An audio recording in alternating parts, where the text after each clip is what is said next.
সম্মানিত নেতৃবৃন্দ, এতক্ষণ অত্যন্ত চমৎকারভাবে আজকে সভা এবং মিছিল পূর্ব এ সমাবেশে মূল উদ্দেশ্য তারা ব্যাখ্যা করেছেন। সাগর রুনির নৃশংসভাবে হত্যা করা হয়েছে। যে সরকারের সময় হত্যা করা হয়েছিল, এই হত্যাকাণ্ডের সঙ্গে তৎকালীন শেখ হাসিনার অনেক প্রিয়ভাজন ব্যক্তি এর সঙ্গে যুক্ত ছিল বলে অনেক মানুষ মনে করে। এই কারণেই দীর্ঘ সময় তদন্ত হয়েছে, কিন্তু চার্জশিট দেওয়া। এখন এই সরকারের দায়ী মুক্তির সময়। যদি তারা এই দায় কাঁধ থেকে নামাতে চায়, জাতির কাঁধ থেকে নামাতে চায়, তাহলে সাগর রুনির হত্যার বিচারের প্রাথমিক স্তর সেটি পরিষ্কার করা দরকার। তারা বলেছে এটি তারা করবে, আমরাও প্রত্যাশা করি এটা তারা করবে, কিন্তু সময় থাকতে এটা শেষ করতে হবে। অনেক সাংবাদিক বন্ধুরা এই সরকারের পতনের জন্য, কত সরকারের পতনের জন্য, শেখ হাসিনার পতনের জন্য, ফ্যাসিবাদকে নির্মূল করার জন্য তারা রক্ত দিয়েছে, কষ্ট স্বীকার করেছে, জেল জুলুম খেটেছে। সেটা বিবেচনায় নিতে হবে।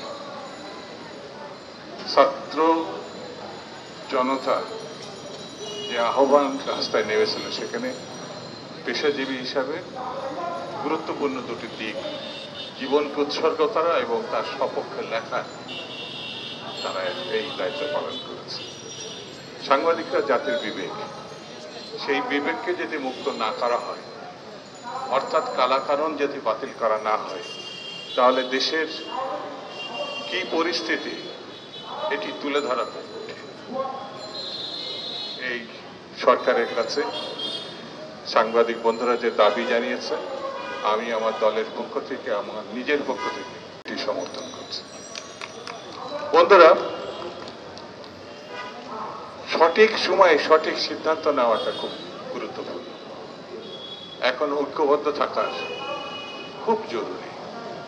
যারা ঐক্যবদ্ধতা বিনষ্ট করবে, বিভেদ সৃষ্টি করবে, তারা ফ্যাসিবাদকেই ওয়েলকাম করবে বলে আমার ধারণা। সেই জন্য যারা নিজের কাজ বাদ দিয়ে সাগর রুনি হত্যা এবং সাংবাদিক বন্ধুদের যে হত্যাকাণ্ড, তাদের বিচার দাবি নিয়ে যারা মাঠে নেমেছে, সেটিকে বিঘ্নিত করবে, আমি তাদেরকে ধিক্কার জানাই। এটা ঠিক হচ্ছে না, এটা একেবারে অন্যায়ের সপক্ষে কাজ হচ্ছে। বন্ধুরা, আমি বেশি বক্তৃতা করবো না, শুধু এতটুকু কথা বলি। যে কোনো গণতান্ত্রিক আন্দোলনে এই দেশে সাংবাদিকরা দৃঢ়তার সঙ্গে ভূমিকা পালন করেছে।